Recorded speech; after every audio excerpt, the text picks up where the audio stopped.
Nadie sabe, amigos, por qué aúlla el lobo. Es tan viejo como el hombre o más, y siempre ha hecho ese sonido peculiar, particular, mirando incluso a la lejanía de la luna. El cántico misterioso del lobo, su posible comunicación, ha sido fuente y origen de un sinfín de leyendas. Nadie sabe por qué aúllan los lobos, amigos, porque casi nadie sabe nada de la especie del animal más misterioso, enigmático, más generador de cuentos, de historias truculentas, de temores, de una visión demoníaca durante muchos siglos para algunos y casi angelical para otros que luchan por la conservación de unos seres casi en estos últimos 50 años condenados a la desaparición. Contaba el gran Félix Rodríguez de la Fuente que siendo un niño, con unos 8 años, salió en una partida de cazadores loberos. En las comarcas próximas a la Bureba y en Poza de la Sal, los ganados morían casi como si fuese una maldición con poderosos colmillos afilados. Era evidentemente una gran desgracia para las personas que vivían del campo. Eso está pasando de alguna forma en algunos puntos ahora y por eso traemos el tema a colación. Va a ser una noche de lobos en Milenio 3. Noche de lobos. Félix contaba que le habían contado a él muchas historias sobre el poder del lobo. Un ser que podía atravesar los objetos con su mirada ambarina. Un cánido misterioso como un fantasma capaz de reptar casi por la tierra, subirse a los peñascos, robar las ovejas y a las personas y a los niños en especial, casi sin ser visto. Podía leer los pensamientos el lobo, se decía en el Burgos de los años 30. Podía también transformarse en otras cosas. Sus caminos, sus sendas, eran lugares donde uno no podía estar, porque tarde o temprano el lobo terminaba atacando.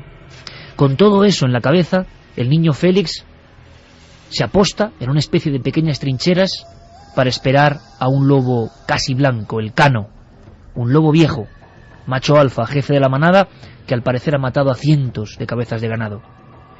Y cuando lo ve aparecer, dispuesto a batirse con los cazadores y sus armas de fuego, Félix niño siente algo que cambió su vida. En la mirada del lobo, la más perfecta, la más acabada imagen, sensación de libertad, de atavismo, de conexión con la naturaleza. Y en aquellos ojos, el niño Félix vio algo que era muy lejano de aquella visión demoníaca del cuento y la noche, de la maldición. Y entonces salió de la trinchera y no pudieron disparar. Ahí empezó la historia de amor de un niño con los lobos. Ese niño, muchos años después, casi salvó a este último fantasma de la naturaleza de su extinción.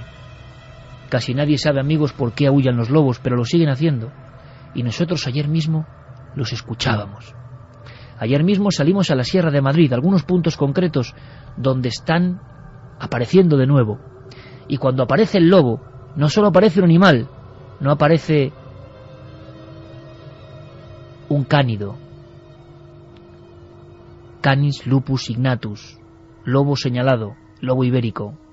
Llegaron a quedar tan solo 50 ejemplares, 100 ejemplares.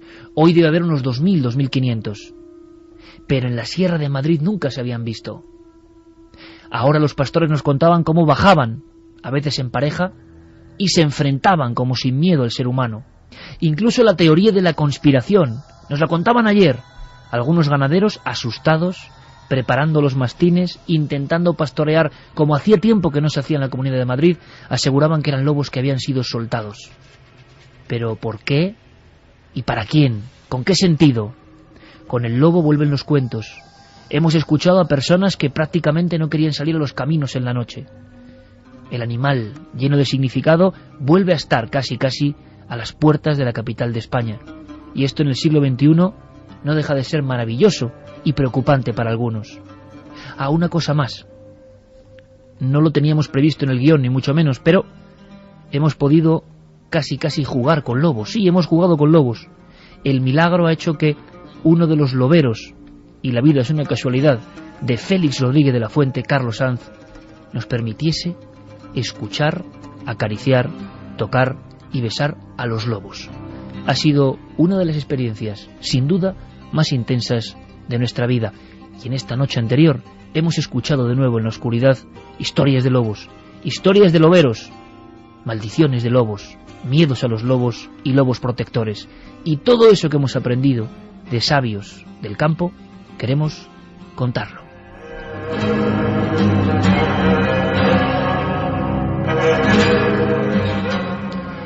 Y es posible que no sea muy creíble eso de jugar con lobos ibéricos, pero los documentos y las fotos ya están disponibles. Y esta noche también, además de atávica, tiene que ser interactiva. Y Carmen, buenas noches. Buenas madrugadas, Iker. Bueno, tú te has hecho muy amiga de algunos lobos.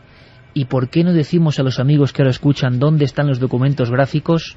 Creo que ya, tanto en la página web, en ikerjiménez.com, como en el apartado de Facebook que Guillermo León tiene de la Nave del Misterio y que está disponible, como en tu blog, La Nave de la Moda, ahí están fotos diferentes unas de otras, de un encuentro absolutamente increíble. Todavía no se nos quita, yo creo, el olor a lobo, y que hace que contemos todo esto a flor de piel. Ya veréis qué historias, ya veréis qué enigmas, ya veréis qué conocimiento que solo saben algunos pocos y que hoy vamos a expandir para todos. Pues en esas páginas, si queréis, donde pueden ver todas las fotografías, una pequeña crónica de lo que hicimos en estos días agitados para los ganaderos que están sufriendo el ataque de los lobos, y mágicos para nosotros que pudimos convivir con este animal especial y enigmático. ikerjiménez.com, Iker, ahí tenemos muchas de las imágenes, y pinchan en reportajes se encontrarán con esa jornada con lobos y también con el debate de la semana. ¿Qué provoca el lobo en ti? ¿Miedo o fascinación? Por el momento, fascinación, 78,4%. Y es que la mirada del lobo concentra muchísimas cosas, es muy especial. Estuvimos horas con ellos y solo os puedo decir que fue una sensación muy encontrada, muy extraña. En mitad de una vereda, junto a un roquedal, Carlos nos dijo: poneos en cuclillas, y como si fuesen fantasmas, estaban ahí y no los veíamos, aparecen dos inmensos lobos ibéricos con el pelaje de invierno y que van aproximándose a nosotros. Carlos dijo: no tengáis miedo. Los empezamos a acariciar, empezaron a acariciarnos, nos empezaron a besar, nos reconocieron. Yo dije, evidentemente nosotros que tenemos perros están oliendo al perro, pero Carlos en ese instante, ya en plena investigación lobera, nos dijo: el perro y el lobo atávicamente han tenido sus peleas, y los lobos, cuando ven perros en su territorio, ahora mismo está pasando en la Sierra de Madrid, los aniquilan, ¿no? Es un animal mucho más poderoso, con una prensión mandibular muchísimo más fuerte. Entonces, bueno, había que dejar casi ser escaneado, dejarse escanear por los lobos, y nos aceptaron, yo creo, las fotografías y documentos están ahí. Pero esta noche, y eso que creo que puede ser material que le entusiasme a nuestros amigos, y sobre todo a Javier Sierra y a Santiago Camacho. Buenas noches, compañeros. Muy buenas noches. Os veo muy retornando a la prehistoria. Yo no os había visto así casi desde la época en la que ibais de cueva en cueva investigando los misterios de nuestros orígenes, ¿no? Alobados estamos. Sí, os veo muy... Vas a disfrutar, Javi. ¿Sabes por qué? Santi, buenas noches. Buenas noches, Iker. ¿Sabes por qué? Y digo especialmente porque tú has traído una sorpresa que luego comentaremos. Tu obra ya la tenemos aquí prácticamente en las manos. No des envidia. Pero te voy a decir una cosa, Javier. Los caminos sagrados. Muchos amigos pueden decir, bueno, van a hablar de lobos. Bueno, si queréis aprender cosas de misterio que solo algunos saben, quedaos con nosotros. Luego habrá muchas más cosas, pero por ejemplo, catedrático Universidad de Salamanca, máximo experto europeo en lobo. ¿Y cómo te quedas, Javi, si te digo que pasa algo con los lobos y los lugares sagrados? Estoy deseando escucharlo. La encuesta abierta.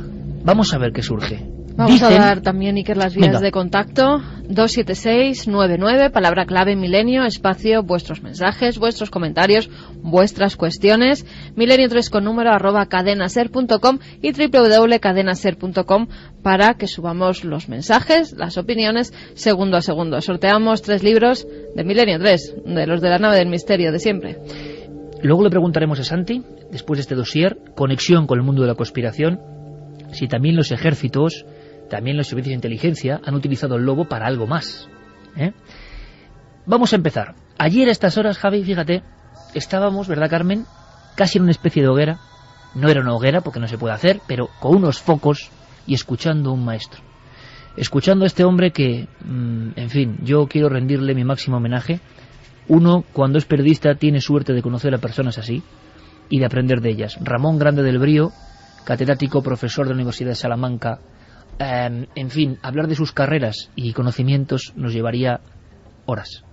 Pero además, gran experto lobero junto a Félix Ruiz de la Fuente, y autor de 5 monografías sobre el lobo ibérico. Lo conoce prácticamente todo. Pero claro, a mí me interesaba el misterio, el mito. ¿Por qué el lobo, desde la antigüedad, asociado con lo diabólico, con lo extraordinariamente oscuro que viene hacia nosotros? Pues sentado prácticamente en la oscuridad de la sierra, donde están bajando ahora los lobos, después de tener nuestros reclamos, nuestros cánticos, de poner nuestro operativo para encontrarnos con ellos, nos hablaba. Y me daba la sensación, amigos, que es lo que quiero extenderos, de que un mundo muy críptico, como el de las cuevas rupestres, como decía Javier, se abría ante nosotros. Nuestra obligación darlo a conocer. Lobo como animal maligno. El gran profesor de Salamanca, Ramón Grande del Brío. Le escuchamos. Ya aparece como figura maligna, figura malévola, incluso como un ser enviado por Satanás desde el otro mundo para confundir o, en fin, mandar por el mal camino a los cristianos. Aparece en el Antiguo Testamento como criatura abominable de lujuria en el hombre y digamos un conductor de este por malos pasos, por decirlo así.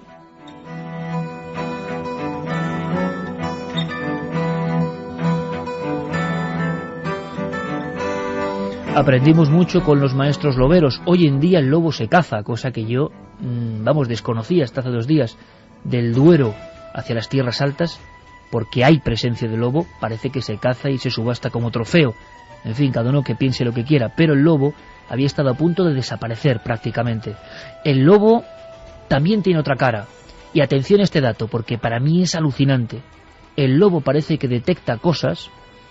Los últimos estudios hablan de la posibilidad de ver prácticamente en la oscuridad total, que ya nos deja esto, ver en la oscuridad total. Por eso sus ataques son exactos muchas veces y por eso se le llama el fantasma de la naturaleza.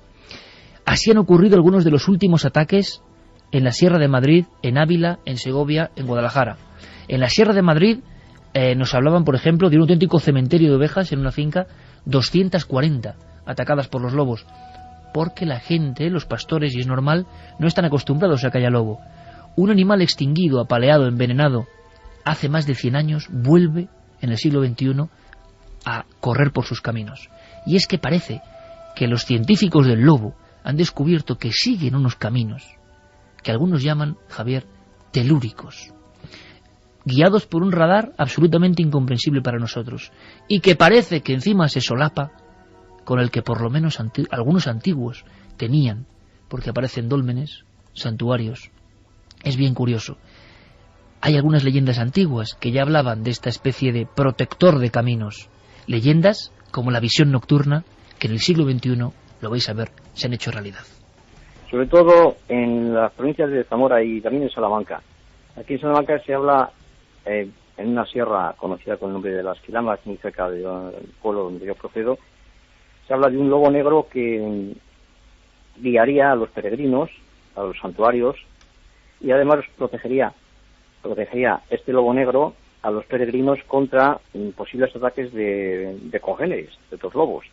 Aparece bajo circunstancias muy especiales y está relacionado también con extraños fenómenos que parece que han venido siendo detectados en la sierra periódicamente. En Galicia aparecen también figuras, personajes, en medio de ruidos, a veces de cánticos, incluso se habla de lobos que siguen o preceden, según los casos, a la Santa Compañía, también en medio de cánticos, de sonidos.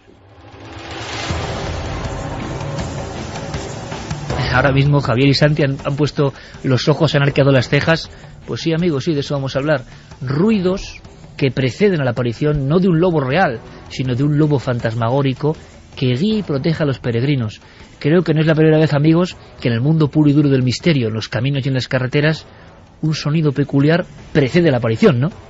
Así es, vamos, de hecho me quedo sorprendido porque sí que hay historias de animales fantasma, en todas las tradiciones, pero yo desconocía que hubiera historias de animales salvajes fantasma. Lo que hay es mucha historia de animales domésticos fantasma. Perros, Efectivamente, perros sobre todo, pero no había escuchado nunca esta tradición. Me sorprende y desde luego, en fin, quedo a la espera de que el profesor Grande del Brío nos cuente más cosas. Pues vamos a hacer una cosa, Carmen, porque han pasado cosas en los últimos días y esto es un programa de actualidad, siempre pegado a lo que está pasando. Llevábamos, ¿verdad, Santi?, un tiempo en el equipo intentando saber qué ocurría en la Sierra de Madrid. Los medios hablan de... se extiende la caza del lobo, el lobo vuelve a Madrid. Pero lo que interesaba es que toda la sociología de la presencia de este animal y no otro animal provocaba. De nuevo, los viejos cuentos a la hoguera en la Sierra de Madrid. Y los niños escuchando a las abuelas, que igual no les hacían mucho caso antes, escuchando historias de lobos humanizados, de hombres alobizados y de tantas y tantas cosas que llegan con su presencia. Ayer mismo, cuando Rufino García Gómez, un pastor que ha visto cómo sus rebaños son atacados por el lobo y cómo el lobo se le quedaba mirando fijamente, se ponía los pelos de punta, señalaba una loma sombría y decía, allí bajó un lobo grande, gigantesco, y se quedó mirando a unos 10 metros de mí, y el lobo, la fama es que huye, ¿no?, cuando el hombre, y dice, y este no huía, y daba pábulo a que eran lobos distintos, especiales, y nosotros decíamos, bueno, ¿qué habrá de verdad? ¿Qué habrá de impresión? Porque lo hemos vivido, ver que un lobo se te viene... Yo puedo decir que he visto como un lobo se me viene encima, menos mal que no nos ha atacado, ¿no? Vamos a hacer una cosa, Carmen, importante. ¿Qué ha pasado con Paco García, otro de los grandes loberos españoles, que incluso ha puesto GPS a alguno de los últimos lobos en la época casi de la extinción para seguir y ver su comportamiento? Y entonces, compañeros, se han percatado de cómo los lobos tenían ciertas conductas. ¿Te imaginas? GPS y ver que, por ejemplo, los lobos van por ciertas vías que coinciden pues con zonas del Camino de Santiago primitivo. Ese tipo de cosas en plena noche cuando no hay peregrinos. ¿Por qué van por ahí? ¿Por qué acuden a santuarios donde ya no hay ni culto?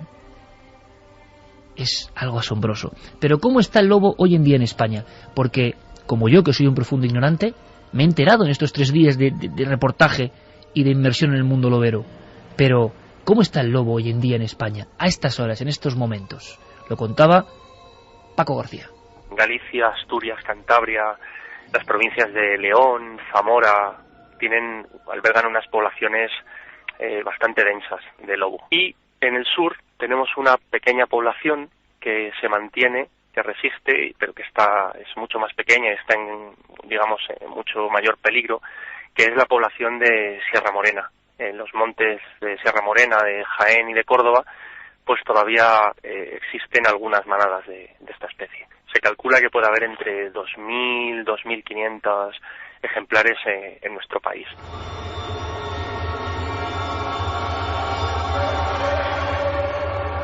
Antes de hablar de balas de plata, de maldiciones, de dónde viene todo eso, de si queda algo de eso en España, los últimos acontecimientos, hombre, es verdad que son preocupantes, demuestran un cambio, y esto entronca casi con lo que hablábamos la semana pasada, y gracias, amigos, por el eco del programa de la semana pasada, con ese informativo, ¿verdad, compañeros?, sobre lo que está pasando con el mundo de los animales. Y ojo que Carmen trae información, esta semana es que ha vuelto a haber muertes masivas de animales, esta semana, y esto tiene que ver con cambios de comportamiento. Bueno, ha habido muchos casos en los últimos, ni 2 meses, de ataques ya en la provincia de Madrid de lobos. En la provincia de Madrid y también en Ávila, Iker. En Ávila ha habido varios ataques también de lobos, llegando incluso a matar más de 200 ovejas.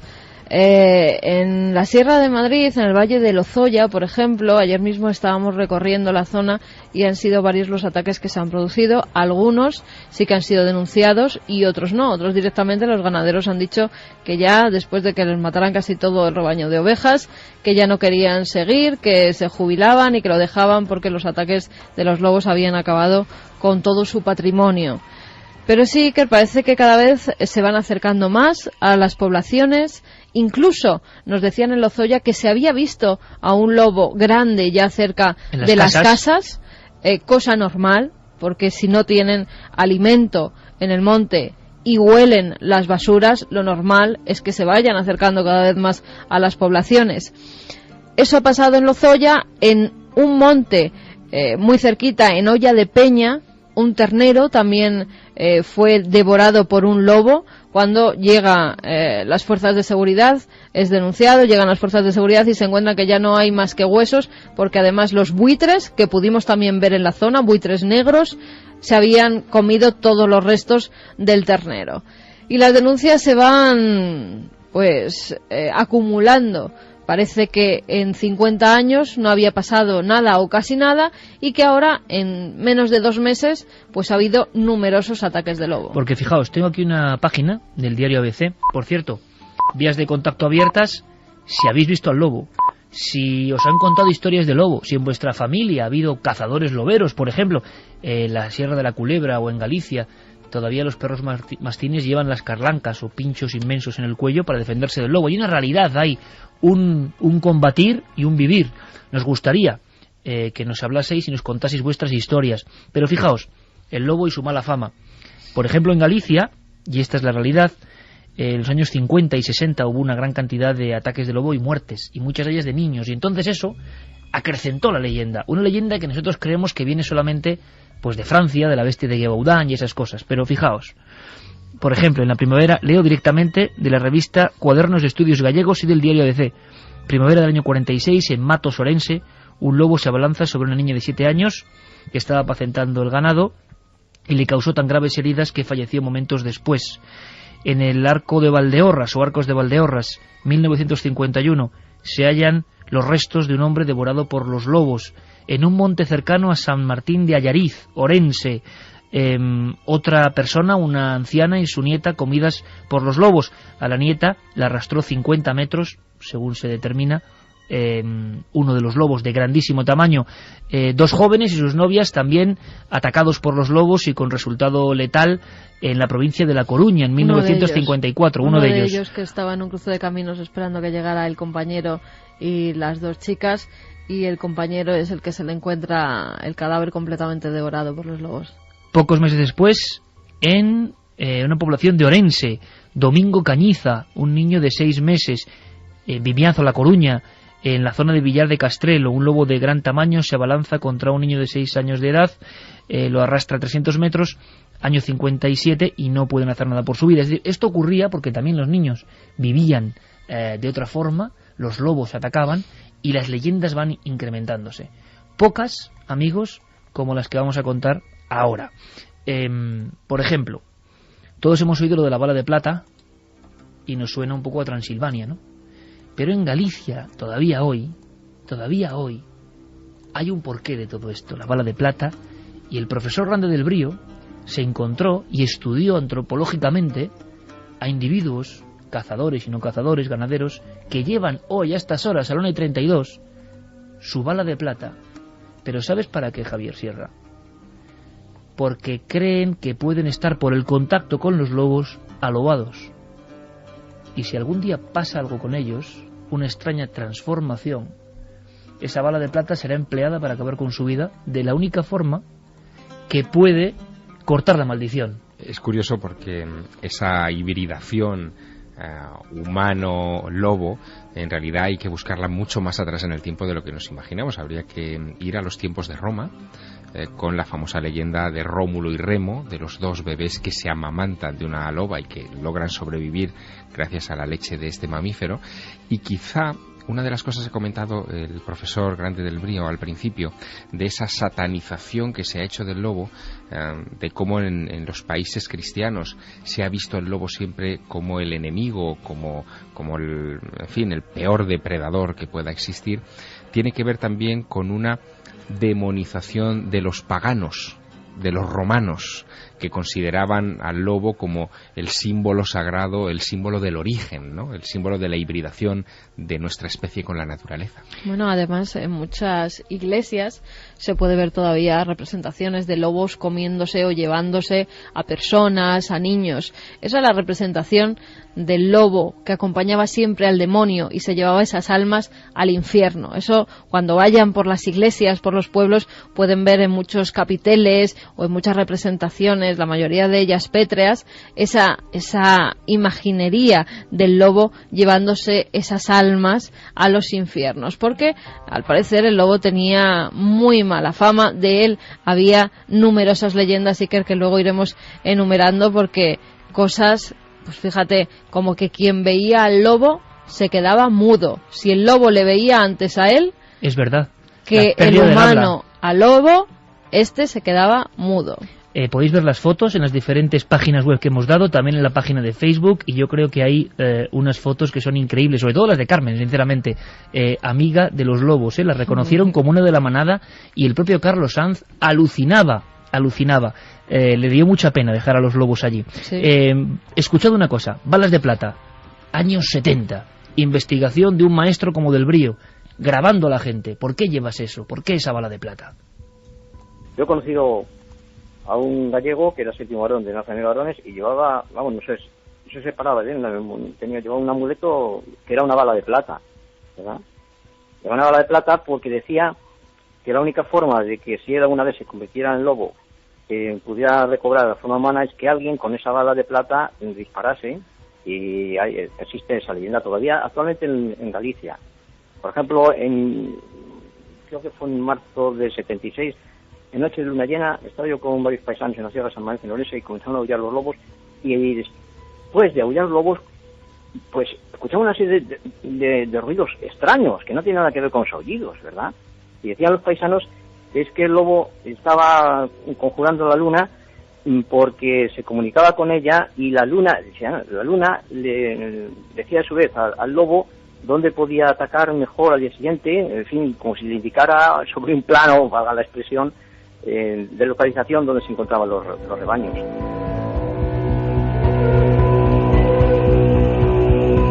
Una y 36 minutos, esto es Milenio 3, y estamos asistiendo en vivo y proyectando una auténtica lección de antropología, no por nosotros, evidentemente, sino por el maestro, el profesor Ramón Grande del Brío. ¿Os imagináis al grupo de loberos investigando, escuchando los aullidos y algo más que no identifican, y que de inmediato los loberos que van con ellos, personajes fundamentales en una investigación antropológica que se precie, los que conocen el campo, y digan que es el diálogo, y cómo la luna, que muchas veces ha tenido una visión maligna sobre el hombre ha tenido una visión un poco extraña de la luna, le da mensajes ocultos, lunáticos al lobo, para que él sepa cómo actuar. Son cosas que yo creo que permanecían enterradas, ¿no?, en un sustrato amplísimo, y que estos investigadores nos sacan a colación. Me dice Carmen que la página web se acaba de colapsar. Que lo intenten, que lo sigan intentando. ¿Tienes tu blog también, el de la nave de la moda? Facebook, está en lanavedelamoda.com, y ya veréis qué fotos. Que sigan intentando. Ya veréis qué fotos. Además son fotografías distintas. De ayer. Escuchad, porque esto, Santiago Camacho le va a traer muchos recuerdos. Es una de las películas más impresionantes de la historia, y viene con una anécdota increíble. No solo en cazadores y en personas el lobo impregna y deja una sensación muy especial e inolvidable, sino que incluso en personas reconocidas, actores, por ejemplo, que han tenido que trasegar con lobos para hacer, por ejemplo, una película, pues no han vuelto a ser los mismos. Y un actor español, maravilloso genio, que ha trabajado con lobos, pues escuchad esta escena. Pasa, buhonero, y di qué quieres. He de llevar a la Vigaira un remedio que, según dijo, usted sabe cuál es. Ahí tienes el remedio. Benitiña, Benito Freire, mal te veo, buhonero, que no te cuidas como debe hacerlo todo nacido. Y más tú, que fuiste ahojado cuando rapaz.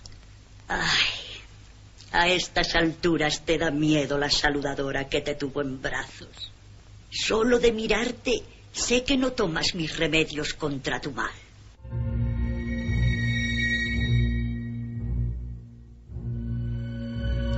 Una y 38, Noche de Lobos en la SER, Santiago Camacho, evidentemente era el gran José Luis López Vázquez, El Bosque del Lobo. El Bosque del Lobo, una película que yo creo que precisamente todo ese mundo de la Galicia rural, de las antiguas supersticiones, pero de supersticiones que tenían mucho que ver con sabiduría perdida. A veces mencionamos la palabra superstición con una superioridad que tampoco nos corresponde. Esas saludadoras tenían conocimientos que ya quisieran tener algunos médicos actuales, porque conocían el ámbito en el que se movían a la perfección. Y la verdad es que es una película en la que efectivamente José Luis López Vázquez tuvo que tener contacto con esos animales, porque él mismo estaba imbuido de su espíritu. Claro, protagonizaba la historia de Manuel Blanco Roma Santa, hombre lobo y criminal después, pero mucha atención. Resulta que pasan los años. Se ha mencionado, ¿verdad?, la palabra séptimo hijo, que es una de las leyendas. Séptimo hijo varón, alobado puede ser, ¿no?, convertirse en lobisome. José Luis López Vázquez nos dejó hace no mucho tiempo, y a mí el director de esa película, Pedro Lea, el maravilloso director, me contó una escena que yo, de verdad, no podré olvidar nunca. Porque además recuerdo que quedé con él y acababa de ocurrir el óbito de José Luis López Vázquez. Y venía el hombre impresionado. ¿Sabes por qué, Javier? Pues venía el hombre impresionado porque hacía pues muchos años que no trabajaba con José Luis López Vázquez, que hizo muchísimas películas. Y resulta que algo ocurrió en el dormitorio de José Luis López Vázquez. ¿En su lecho de muerte? En su lecho de muerte. Pedro Lea, el director, y esto simplemente es una anécdota que la ponemos, lo contemplamos como simplemente un hecho de hasta qué punto parece que el espíritu del lobo o de lo que le rodea o su magia penetra en las personas y las marca de alguna forma. En el lecho de muerte, Pedro Lea y José Luis López Vázquez. Hacía más de 40 años que se había rodado prácticamente El bosque del lobo. Escuchamos al propio director, Pedro Lea. Bueno, yo la última vez que vi a José Luis fui a visitarle y bueno, estaba ya muy mal, el pobre ya no podía. Y me agarró la mano y era terrible. Y se acordaba de cosas del bosque del lobo, del rodaje, que ni yo me acordaba. Se acordaba de montones de cosas y me agarraba la mano muy fuerte. Y bueno, y estaba medio sordo, medio ciego, estaba hecho polvo. Y entonces no hacía más que hablarme del bosque del lobo y no sé, fue todo tan tremendo que nada, no tuve que despedirme enseguida y fue durísimo. Es la última vez que vi a ese genio. Nunca antes habías estado tan cerca de lo desconocido. Milenio 3. Cadena SER.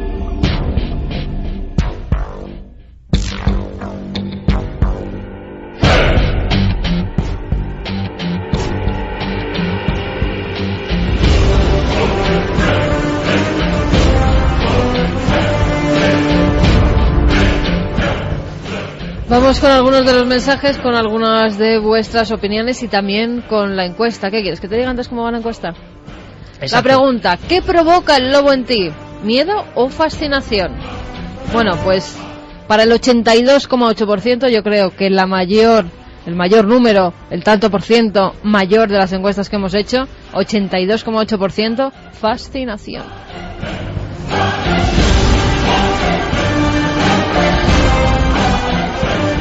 Vamos con vuestros mensajes. Santi desde Cuenca nos decía: gracias por contar el tema de los lobos, porque en mi pueblo se suele escuchar por la noche a los lobos mientras estás en la cama. Grande, Félix. Luis desde Montoro, Córdoba, dice que los ha visto en la sierra y que el pelo se eriza. Se intuyen aunque no los veas. Qué es un animal mensaje. Misterioso y enigmático. Y es cierto, porque había un lobo donde estábamos nosotros bastante huidizo, que se escondía, que sabíamos que nos estaba mirando, pero que no salía. Es más, Carlos decía que hacía meses que no lo veía, que no sabía por dónde se metía, que cada vez que iba a darlos de comer, allí no estaba. Y justo pudimos grabarlo, Iker, con nuestras cámaras, lo captamos. Estabais vosotros haciendo una entrevista, estabais haciendo recursos. Yo estaba jugando con la loba, estábamos las dos literalmente tiradas de encima de una piedra y el lobo, un gran lobo viejo, pasó rozándome la pierna. Yo a ese no me atreví a tocarlo. Una cosa nada más, se han quedado muy impresionados mis queridos amigos Santiago Camacho y Javier Sierra con la anécdota de Pedro Lea, ¿verdad? La mano es un detalle que yo entiendo también la emoción de Pedro, a mí me contó, se había convertido como en una zarpa de la fuerza que tenía. y a Pedro le impresionó ese gran genio, ese maestro, José López Vázquez. Decían algunos grandes directores que uno de los 3 grandes actores del mundo. Lo que pasa es que estaba en España y no tuvo el reconocimiento, pero una bestia, nunca mejor dicho, actoral, ¿no? Pero que estaba recordando pasajes del guión que nadie se acordaba. Estaba volviendo a vivir las escenas del Bosque del Lobo, monotemático. Es difícil, ¿no?, poner adjetivo a esto, decir qué significa. Pero hay cosas que marcan, ¿no? Quizá porque conecta con esa parte instintiva y animal que todos tenemos dentro y que te deja marcado. Yo estoy seguro que dentro de muchos años, vosotros 2, que habéis estado hace horas rodeados de lobos, vais a recordar esa experiencia. Seguro.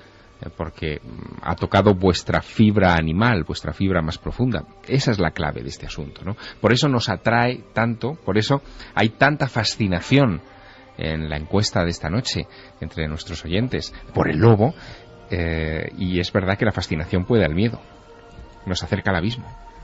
Sí, la verdad es que yo creo que la fascinación por el lobo es posiblemente la fascinación por algo que hemos perdido, por algo que hemos abandonado en el camino de nuestra evolución como seres civilizados. Y que posiblemente cuando te enfrentas, y en este caso pues el genio José Luis López Vázquez tuvo que enfrentarse a uno de los momentos con mayúsculas de la vida, posiblemente de los 2, el nacimiento y la muerte, pues en ese momento te desprendes de buena parte de ese vestuario civilizado que hemos ido adquiriendo, y eres más humano que nunca, y posiblemente siendo más humano que nunca, conectó más con el lobo que nunca.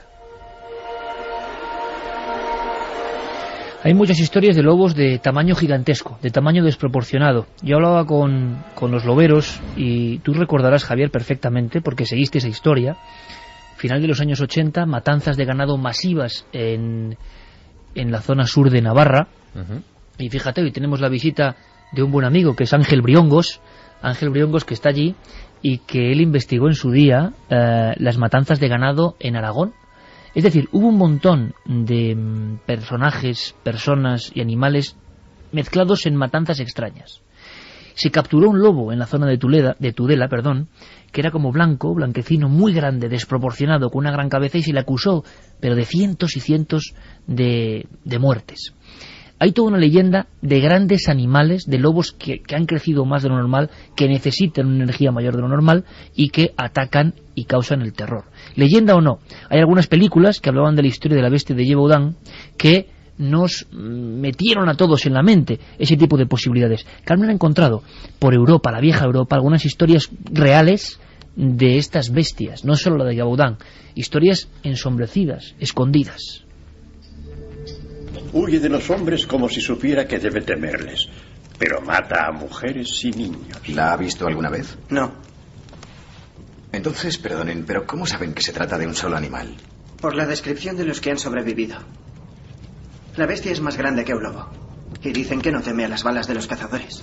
Comprendo su escepticismo, Fronsac. Como usted, yo tampoco creo en dragones. 1:47. Ahora seguimos, por supuesto, con vuestros mensajes, porque nos quedan un montón de cosas de contar de los lobos. Pero ha habido historias, hay que decirlo, es así, sobre todo en la vieja Europa, de lobos gigantescos y ataques a personas.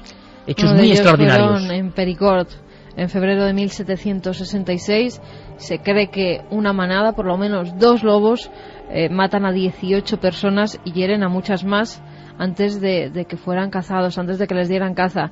Es tanto el miedo que hay en esa localidad, Iker, que la gente, en cuanto oscurecía, se encerraba en sus casas. Los niños también no podían salir a jugar fuera de las viviendas, no los dejaban solos en ningún momento, porque se tenía pues la leyenda en la cabeza de que el lobo prefería la carne del niño porque era más blanda a la de los adultos.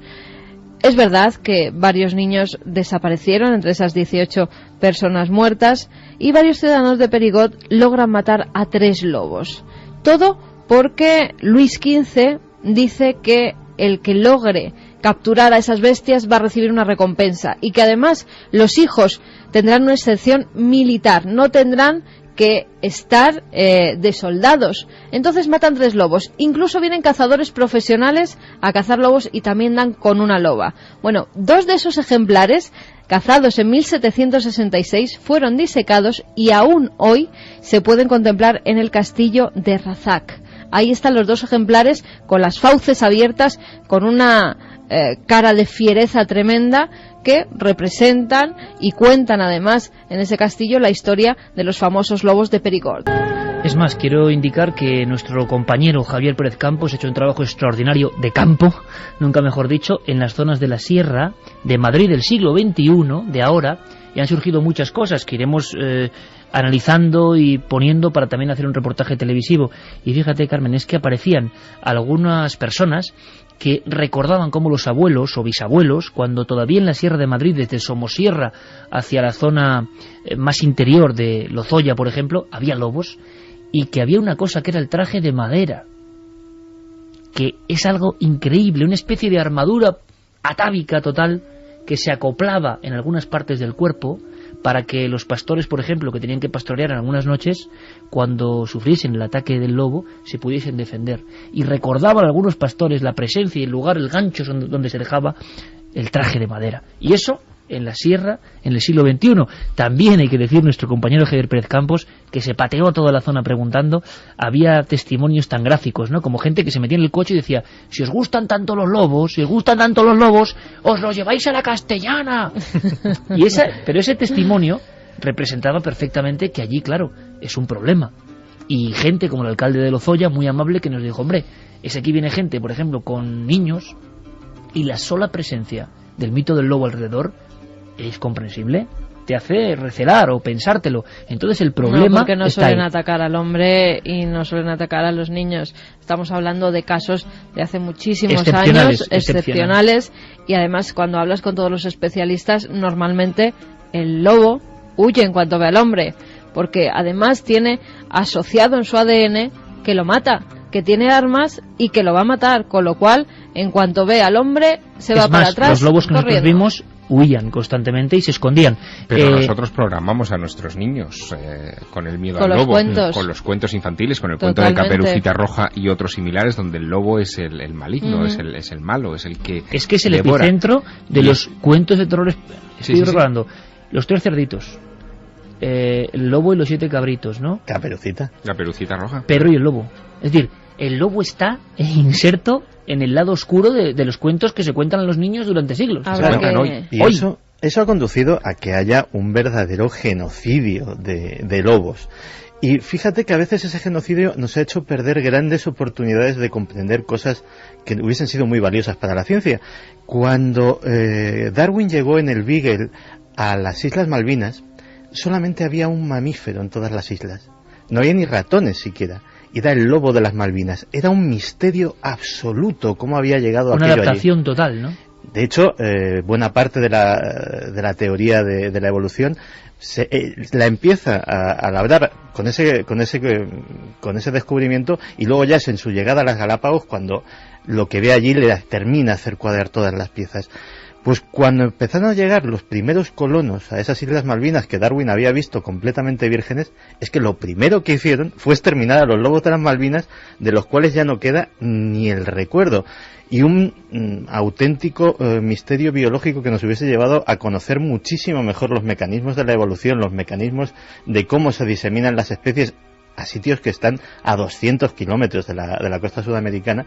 Pues hemos perdido esa ocasión para siempre. Vamos a hacer una cosa. El profesor Ramón Grande del Brío, la auténtica autoridad en la materia, no solo en la Universidad de Salamanca, sino en el mundo de los lobos, esa curiosa dicotomía, nos habla de este tipo de casos, de la antigüedad y no tan antiguos, pero sobre todo en la vieja Europa de hace unos siglos, de matanzas por parte de lobos gigantescos, como en muchas ocasiones había chivo expiatorio auténtico, es decir, aparecían crímenes y cuerpos troceados que los lobos luego a veces devoraban, y entonces se hacía la conjunción, ¿no? El lobo siempre era el culpable. Son casos extremos. En algún caso, en alguna ocasión, pues parece que han podido producirse crímenes y entonces las víctimas han sido abandonadas en los montes o en los bosques y posteriormente pueden haber sido devoradas por lobos o por jabalíes o cualquier otra clase de animal. Luego también come carroña, bueno, que sea accidentalmente, pero también puede ser carroñero.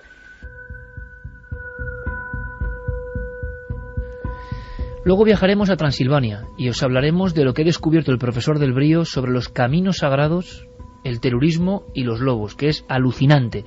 Pero terminemos con algunas de las historias que dieron miedo en Europa.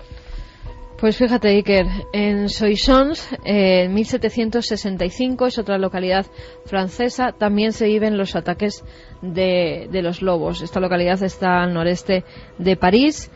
Y una de las primeras víctimas es una mujer, y además ahí se acrecienta la leyenda, porque esta mujer estaba embarazada. Sufre el ataque del lobo, es más, rasga el vientre, donde hay un niño en gestación de 5 o 6 meses. Los vecinos, ya que la madre estaba muerta, logran sacar a ese bebé y llevarlo hasta la iglesia para bautizarlo antes de que esté muerto. Eso cuentan las crónicas, Iker, pero además cuentan que el lobo verdaderamente lo que buscaba era comerse al feto, porque desde muy antiguo se cree que los lobos atacan a los animales que están preñados, a los ciervos, a las terneras, las vacas que llevan los terneritos dentro, a las ovejas preñadas, para que mientras se comen a los fetos o ya a los bebés, el animal esté viéndolo y sufra, y después se come al adulto. Pues en este caso se creía que con la embarazada iba a pasar lo mismo. Llegó a matar a 4 personas, Iker, y lo mismo, hacen batidas hasta que se llega a dar con un gran lobo viejo, al cual ensartan en varias lanzas y lo pasean por todo el pueblo como recompensa. Lo que es increíble es que en España llevábamos un camino de exterminio absoluto. Cuentan los especialistas, lo contaba el gran Félix, que en Alemania, por ejemplo, y esto, fijaos, yo creo que es estremecedor, exterminaron la fauna por completo de un país que tenía extensiones selváticas increíbles. La caza despiadada, y a veces caza, cuidado, como ocurre hoy, yo tengo que decirlo, y no me voy a meter con nadie, porque sé lo polémico que es este tema, pero por ejemplo, cuando nos contaban que hoy en Zamora, en la parte alta del Duero, se caza al lobo como trofeo, que tampoco hay una necesidad, digamos, bueno, claro, como se caza un leopardo, tampoco se lo comen, ¿no? Sino que es para decorar. Uno para siente su cabeza. Cierto estremecimiento. ¿Hay y fue necesidad feliz de la caza? Claro, es un debate tremendo, ¿no? Es verdad que es algo tan atávico que está ahí dentro, pero hay cosas que nos parecen, por lo menos nos estremecen a otro nivel. Por ejemplo, cuando Félix en el año 74 hace los famosos reportajes del lobo en El hombre y la tierra, hay que entender ahora el giro que eso produjo, en qué instante, con cuánta gente en contra, con cuántos problemas de ataques a ganado y demás. Y este niño que con 10 años había visto la imagen del lobo y le había parecido el retrato más perfecto de lo que, como muy bien ha dicho Santi Camacho, el hombre había perdido y él mantenía, pues quiso defenderlo. Y en el fondo la historia de Félix es la historia de un niño que va creciendo, pero que tiene sin duda esa deuda con el lobo. Él lo hace con 2 programas, sobre todo, de 32 minutos cada uno. Se emiten en 1975, se graban en el año 74. Es la famosa historia del pastor diciendo el lobo, y un rodaje donde aparece la loba y con sus cachorros. La primera vez en España que se filman lobos, cachorros, en su estado, digamos, de vida cotidiana, y se provocan tales lágrimas colectivas en la gente, tal es el impacto de la televisión en blanco y negro en aquella España, que se empieza a culpar a los propios cazadores que objetivamente estaban luchando contra un enemigo, depredador contra depredador, en los campos de España. Es el giro tan brutal que a partir de ahí el lobo pasa de ser alimaña, que se cazaba y se pagaba, y había miles de cabezas de lobo, de jineta, de lince, de gato montés. O sea, estábamos en el año 74 a punto de exterminar algo que es nuestro, único. Los meloncillos, las jinetas, los linces, los lobos, en montañas, cazados para nada, pagando el Estado a girar las tornas y conseguir que el lobo se proteja y que hoy los aullidos del lobo continúen. La historia es absolutamente increíble. Pero si empezamos a cazarlos ocurrirá lo mismo, que al final acabaremos con ellos como ha ocurrido ya en otros países, que el lobo se ha extinguido completamente. Te lo comentaba antes, sí, que en Rumanía, por ejemplo, Ceausescu no solamente decía que había que cazar lobos, sino que daba recompensas. Y en 1988, nada más en ese año, se llegan a matar 16.000 lobos. ¿En Rumanía? En Rumanía, ahí es nada. En Eslovaquia han prohibido matarlos, porque también los mataban. En Croacia no se puede matar. En Ucrania, por ejemplo, sí, hay vía libre para matar lobos. En Kazajistán es donde mayor concentración de lobos hay, unos 90.000. En Canadá unos 60.000 están habitando. En España tan solo tenemos 2.000, 2.500 como muchísimo. No hay que matarlos, yo creo que hay que cuidarlos. Yo tengo aquí un cuaderno de campo. Como digo, ahora marchamos a los Cárpatos con el profesor del Brío y contamos algunas cosas de la visión esotérica casi del lobo y cómo se guía por algunos sitios. Pero en la distribución gráfica de Europa es tremendo, ¿no? Pone en Alemania extinguido en 1890, en el Reino Unido extinguido en 1860, en Portugal extinguido prácticamente en 1950 y así en Italia en 1947. Toda una serie de marcas. En España o en la Europa de los 70 el lobo desaparecía. Nosotros lo resucitamos con toda su historia y toda su leyenda. Regresamos después de las noticias con nuestro amigo Javier Alonso, que trae otro tipo de cosas que hay que escucharme atentamente, y después seguimos con esta Noche de Lobos. 2 y 6 minutos, continúa nuestra Noche de Lobos aquí en la cadena SER, en busca del mito, la leyenda de un animal evidentemente fascinante. Y aquí yo lo digo y no es que ponga la balanza a favor en la hemeroteca, que no es mi cometido, pero es que es abrumador, el desequilibrio, en este caso de los platillos, por parte de los votos de nuestros amigos. La verdad es que podéis seguir participando y seguimos recopilando vuestras historias y sensaciones respecto al lobo, a punto de desaparecer, repetimos, si no es por la intervención de Félix y sus programas. Y con amigos de Félix y de su equipo hemos seguido trazando esta especie de historia y de leyenda en torno a un animal. Los lugares de poder van a tener un papel importante a partir de ahora. Y en apenas unos minutos, nuestro compañero Nacho Ares, que acaba de prácticamente aterrizar desde su última investigación. Nacho, buenas noches. Buenas noches, Ícar. ¿Qué tal? ¿Nos vas a hablar de un lugar que se llama? El Monte Arabí. Bueno, pues ahí queda, el Monte Arabí, uno de esos lugares donde pasan cosas, ocurren cosas, desde la antigüedad hasta hoy. Siguen pasando. Eso afirman. Arqueología, misterio, luces, apariciones. Queremos redescubrir esta historia, que quizá tenga que ver con esto de los principios que rigen algunos lobos. Si os parece, nos marchamos ahora a Transilvania, porque incluso hasta el mito del vampiro más famoso de todos los tiempos, nos contaba el profesor del Brío que realmente en Rumanía creen que el vampiro, en el que evidentemente tienen su fe todavía hoy, imaginaos en el año 71-72 del muro, pues resulta que se convierte en lobo, o el vampiro es lobo, no humanizado. Incluso en muchas tradiciones, los vampiros viejos, se hablaba hasta del propio Vlad Tepes, para los niños, para la gente creyente en algunas aldeas, se puede convertir con unas pieles en lobo. Es el animal elegido muchas veces para la representación del mal. Así escuchábamos ayer al profesor del Brío bajo unas encinas ya oscurecidas, y de verdad que impresionaba porque estábamos en la ladera donde se habían producido los últimos ataques de lobos en Madrid, de esta última y recientísima semana. Su viaje a Transilvania evidentemente le marcó, porque además la población de lobos antes de la extinción era enorme y de grandísimas proporciones por las características diferentes de la fauna de la Europa del Este. Pero el lobo y el vampiro en ese país y en lugares emblemáticos eran una unión, una misma cosa. Nada más llegar a la Transilvania, conocí a una chica que me regaló un diente de ajo engastado en un arete de plata y me dijo que lo llevara mientras yo estuviera en esa región, porque de ese modo me protegería contra posibles ataques de los lobos. Hay 2 castillos donde en uno de ellos se ubica Bram Stoker, la acción de su novela Drácula, pero lo ubica en el paso del Borgo, Pollinari. Ese castillo es prácticamente desconocido a efectos turísticos. Ese es el auténtico castillo medieval adusto, con osco, y está sobre el paso del Borgo, que es un paso de lobos de siempre.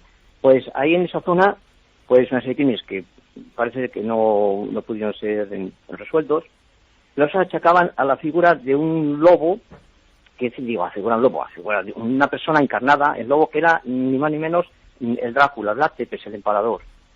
No el vampiro sí, pero tenía todas las marcas de vampirización de las víctimas, ¿verdad? Pero realmente decían que no había sido el hombre vampiro, sino que había sido el hombre lobo. Era Drácula convertido en hombre lobo.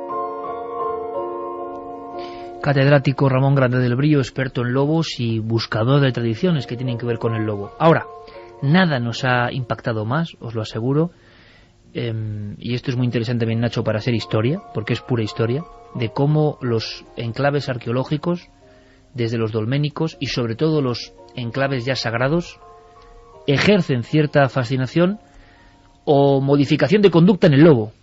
Esto dices, bueno, es increíble, ¿no? Esto, Ramón, como... Y esto se conoce dentro del mundo lobero, y con sus publicaciones y sus polémicas. Y hablamos de la máxima autoridad española, y yo creo, por lo que nos hemos informado, europea, sobre el lobo. El único que ha hecho 5 monografías sobre el lobo. Desde el punto de vista científico, etnográfico e histórico. Y entonces él dice que durante 30 años de investigación, de toma de notas y de pisar esos lugares, se ha dado cuenta que hay una correlación. Unos lugares donde los lobos no atacan, donde los lobos, aunque puedan, no atacan a las piezas, e incluso una especie de rutas, sobre todo nocturnas, que ha hecho que se encuentren, por ejemplo, lobos ahogados en embalses, sin ningún sentido, porque podían orillar perfectamente, es un animal sumamente inteligente y astuto, porque seguían como un trazado. El embalse fue posterior a lo que ese trazado significaba. Las grandes vías sagradas, las más conocidas y las más desconocidas, que Ramón Grande del Brillo, que esto me parece espectacular, trazaba, por ejemplo, entre santuarios, aunque no estuviesen ya sacralizados, resulta que coincidían incluso por GPS con los movimientos de manada de muchos lobos. Bueno, vamos a escuchar y me decís qué opináis de esto, porque yo creo que es absolutamente increíble. Y quien lo dice es el que más sabe de lobos. Escuchamos. Entonces hay una serie de lugares, concretos, de caminos que se dirigen hacia santuarios, hacia zonas sagradas, y en esos caminos los lobos no suelen marcar casi nunca su territorio, aunque se encuentren pasando un día y otro y con mucha frecuencia por esos caminos, nunca dejan marcas de nada, no dejan marcas territoriales. La marca territorial, que es la que siempre deja el lobo para que nadie entre en su terreno, su marca, como cuando un perrito lo bajamos por la calle y orina para decir aquí he estado yo, el lobo lo hace de una forma gregaria, y además las matanzas entre lobos, nos explicaban ayer mismo, es porque un grupo entra en los límites de otro, y entonces la batalla es encarnizada. Y cuando las bandadas de cimarrones o de perros salvajes, que por desgracia es que además son más habituales que nunca, que eso también es algo terrorífico, que también, ¿no?, muchos ataques de lobos se confunden, porque en realidad son estos perros salvajes los que atacan al ganado en muchas ocasiones, o incluso nos hablaban de híbridos. Sí. De perros mezclados con lobos. Normalmente es una perra inseminada por un lobo. Y esos híbridos además los distinguen fácilmente los especialistas, con lo cual muchas veces se echa en cara el ataque. Los ganaderos sobre todo confunden lobos con perros asalvajados o con perros silvestres, y también con híbridos. Porque muchas veces no se ve al lobo cuando ataca. Cuando se ve, no hay duda, y lo estaréis viendo en las fotos que hemos distribuido en las webs, en la página de Facebook, en el blog de Carmen, están ahí las fotos. El lobo, cuando lo tienes muy cerca, como lo hemos tenido, pues es que es clarísimo. Mi opinión, se parece poco a un perro incluso de cerca. La cabeza, la forma de la cabeza, decían los expertos que tiene una mirada oriental, los ojos rasgados, ambarinos, y una especie de sonrisa. La boca es más larga y parece que tiene una especie de sonrisa, que puede helar la sangre, por cierto, según cómo se vea, ¿no? Pero lo cierto y verdad es que los lobos sí que hacen que el ganadero pueda denunciar, y al ser especie protegida, por ejemplo aquí, tienen que pagarle. Si es un perro asilvestrado no se paga. Y ahí también hay unas peleas que hay que decirlo, ¿no? Porque hay seguros que cuestan un poco más y que tendrían que hacer todos los ganaderos, que por cualquier muerte de cánido le pagan. Pero claro, hay que pagar ese seguro. Lo que quieren los ganaderos ahora, y en la prensa viene, en la prensa lo ha recogido, es que no contratar esos seguros, pero si sufren la muerte de alguno de sus animales, que la administración de turno se lo pague al completo, al 100%. Y es lo que se llama la guerra del lobo. La auténtica guerra del lobo, porque hay pastores, por ejemplo, imaginaos en Somosierra o casi a las puertas de Madrid, que dicen, hemos estado pastoreando de una forma así toda la vida, con las ovejas sueltas, y ahora tenemos nosotros que cambiarlo todo porque viene el lobo, ¿no? Que viene el lobo. Bueno, vamos a hablar de lo que realmente interesa a nivel de misterio, y es qué pasa. No solo no marcan el territorio, sino que se comportan de ciertas formas, y lo que más me alucinó, que se comportan de ciertas formas en lugares que ya ni siquiera visitan los hombres, pero que son atávicos lugares de religión. Y me pone la carne de gallina porque lo comprobó el profesor del Brío incluso en las urdes con petróglifos. Los lugares donde los lobos se convierten de cierta forma resulta que están marcados por petróglifos, pinturas y grabados de 3.000, 4.000, 5.000 años. ¿Qué significa eso? Ahora intentamos interpretar, escuchamos al profesor. Esos son como lugares sagrados también para ellos, y efectivamente coinciden muchos de ellos. La mayor parte del vídeo he cartografiado varios miles de kilómetros de paso de lobos a lo largo de varias décadas, y esos caminos donde ellos jamás marcan, que son los que utilizan los peregrinos, incluso los caminos que van a santuarios donde ya no hay culto, ahí nunca marcan, como digo, y coinciden con la existencia o bien de zonas de contacto de materiales litológicos diferentes, o bien son atravesados por corrientes magnéticas. Evidentemente hay una serie de fuerzas telúricas, fuerzas naturales, que vendrían a ser lo que, ahora recurro un poco a la tradición, que son corrientes, que eso está comprobado por la ciencia, que discurren por la Tierra, vamos.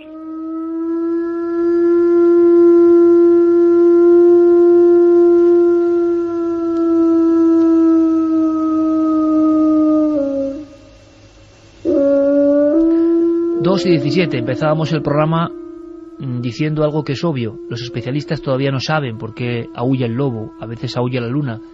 No se sabe si es una toma de contacto, de decir estamos aquí a pesar del peligro de la extinción, si está diciendo algo en un lenguaje atávico y desconocido para el ser humano. Pero sabemos que los lobos saben cosas por su comportamiento que los hombres desconocen. Javier, que todavía no se ha publicado, pero está ya tu libro, vamos, en máquinas y casi lo estamos tocando, El ángel perdido. ¿Y por qué traigo esto a colación? Porque hablas de rutas sagradas, del poder de algunas rutas sagradas, de algunas piedras sagradas, de algún conocimiento que hila lugares en la tierra. Bueno, yo no sé, pero entra hasta dentro de la lógica que los animales también supiesen eso, y que nosotros ya lo hemos olvidado. Bueno, ahí se abre un grandísimo debate sobre, en fin, si debemos tomar a los animales por una, y no solamente los lobos, sino otros mamíferos que nos son muy cercanos, como una especie con capacidad de trascendencia o no. Es decir, pensamos que lo que nos diferencia de los animales, uno de los rasgos distintivos, por ejemplo, es la aproximación cultural, el trabajar en grupo, el venerar a nuestros antepasados. Eso está, de alguna manera, se vislumbra en los lobos. Con estas palabras de este profesor de la Universidad de Salamanca, se nos está poniendo sobre el tapete la posibilidad de que los lobos acudan a los mismos lugares sagrados, santificados de alguna manera por la tradición humana. Pero es que, por ejemplo, tenemos otro ejemplo en la naturaleza, que es el asunto de los elefantes. Se habla de los cementerios de elefantes.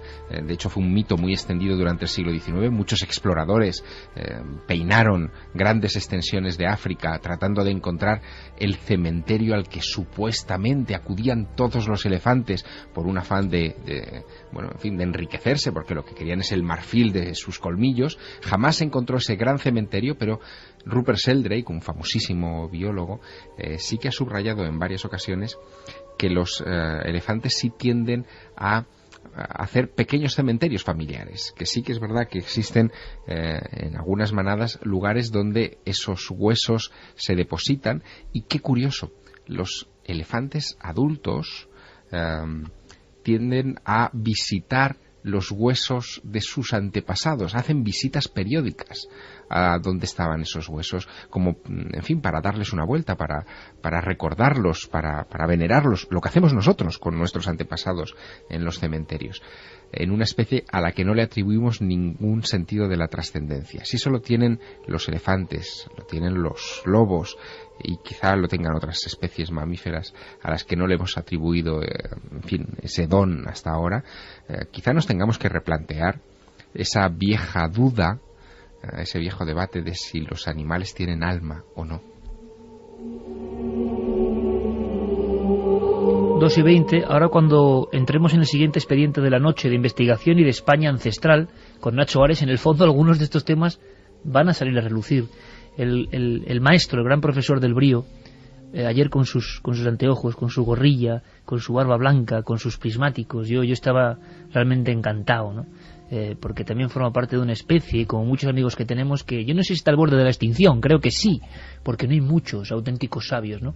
Él decía que al final, dice Iker, lo que ha aprendido es que todo está hilvanado, absolutamente hilvanado, del lobo a la mariquita, de la mariposa al tigre, pasan procesos y cosas que nosotros no entendemos y que están completamente amalgamados, ¿no? Decía, desde el mundo de las ideas a los pequeños movimientos de un par de pájaros, ¿no? Cuando auténticas eminencias de la cátedra, de la investigación, de la sabiduría, que muchas veces evidentemente serán criticados por otros que me decía que no saben salir del libro, pues dicen esto es porque algo de eso hay.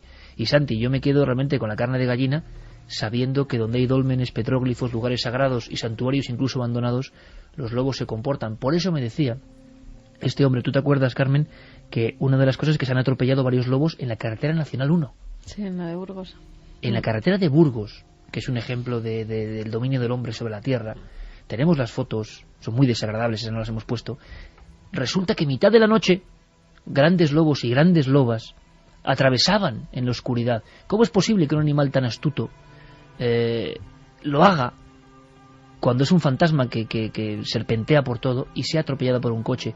Va como por un camino, por una ruta. Es la ruta que sigue. Y nos comentaba el profesor del Brío que eran esas rutas telúricas o magnéticas que siguen los lobos. Solo así es explicable que aparezcan, por ejemplo, 4 ejemplares en los últimos tiempos muertos en el Nacional 1, porque están volviendo a una tierra que fue suya en su día y siguen unas coordenadas.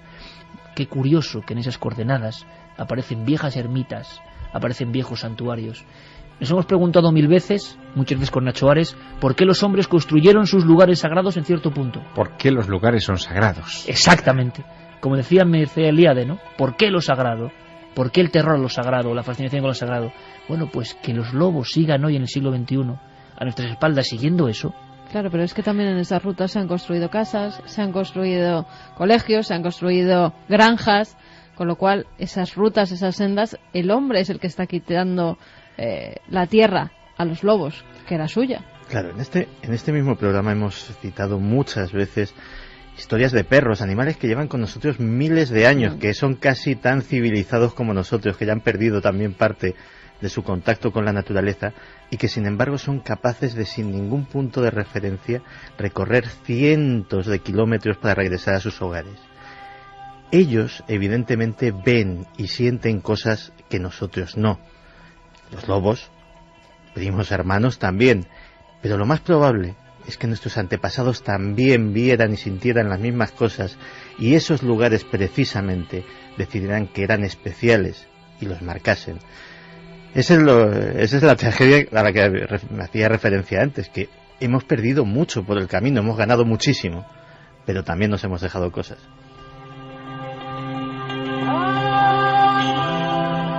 Otro maestro, que es Noel Calero, con los sonidos nos pone a Dead Can Dance para casi recordar los ecos de esos hombres que fuimos en su día.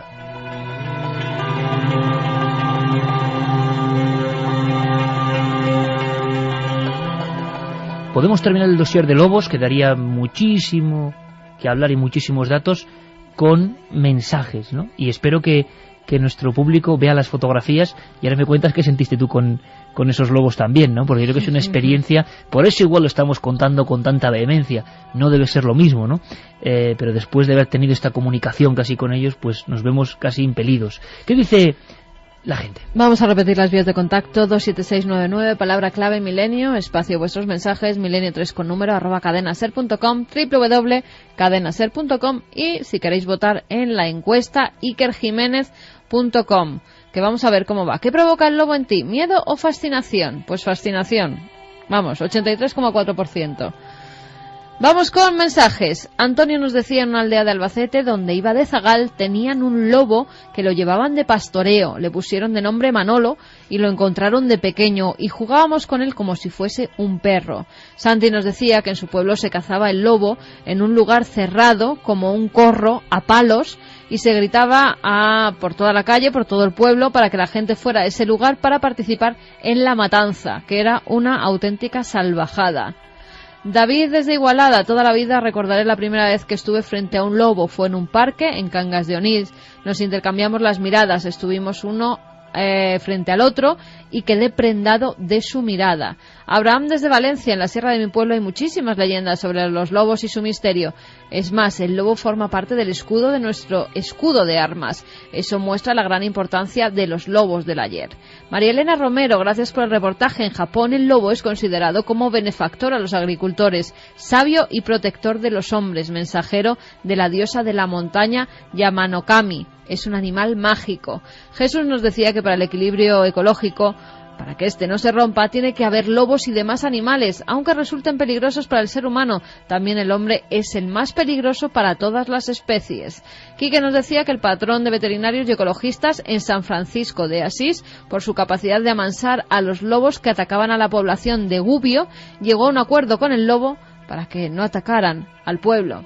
Marcos desde Cantabria, por cierto, muy interesantes los callejos de los lobos, construcciones que constaban de 2 altos muros convergentes que aprovechaban una pendiente de la montaña para acorralar al lobo y llevarle hasta la salida del embudo, que desembocaba en un foso en el que el animal moría apaleado. Tengo entendido que hay muchos por la zona de Burgos, aunque yo solo conozco uno en Selores, en Santander.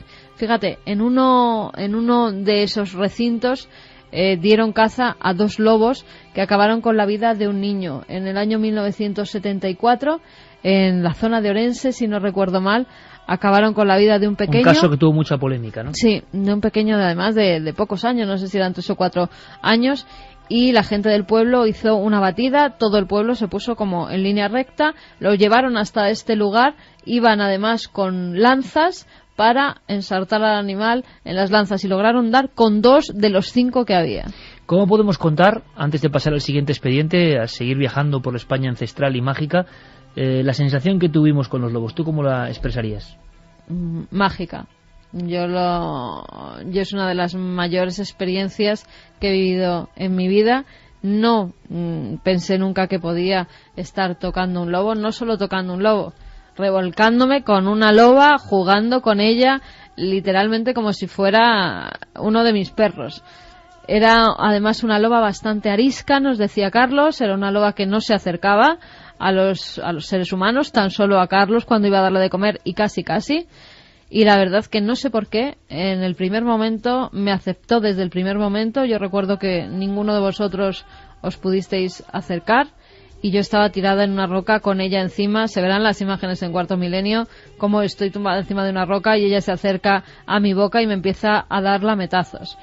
Un momento, Iker, que no se puede describir con palabras, que hay que vivirlo, que hay que estar allí y que, bueno, va en mi mochila de experiencias únicas en esta vida. Pues podemos terminar el dossier del lobo, claro que sí, con Noel. Decía el aullido del lobo, que suene de nuevo, decía Félix de la Fuente en aquel programa mítico, con un nagra, para que es este aullido del lobo, realmente, es este además, este exactamente. Y decía Félix aquello de para que el sonido del aullido del lobo no deje de escucharse en nuestro país, porque estaba a punto de desaparecer, a punto. Hace poco, ¿verdad, Javier?, vimos la película Entre Lobos. Sí. Maravillosa historia creada por un buen amigo, Gerardo Olivares, la historia de aquel niño del que hablamos, que vivió entre lobos, Marcos Rodríguez Pantoja, 13 años solo con lobos. Cada uno que opine lo que quiera, porque este tema es delicado, evidentemente, hay diferentes perspectivas. La fascinación que ejerce el lobo queda clara en nosotros, y quizá por lo que representa.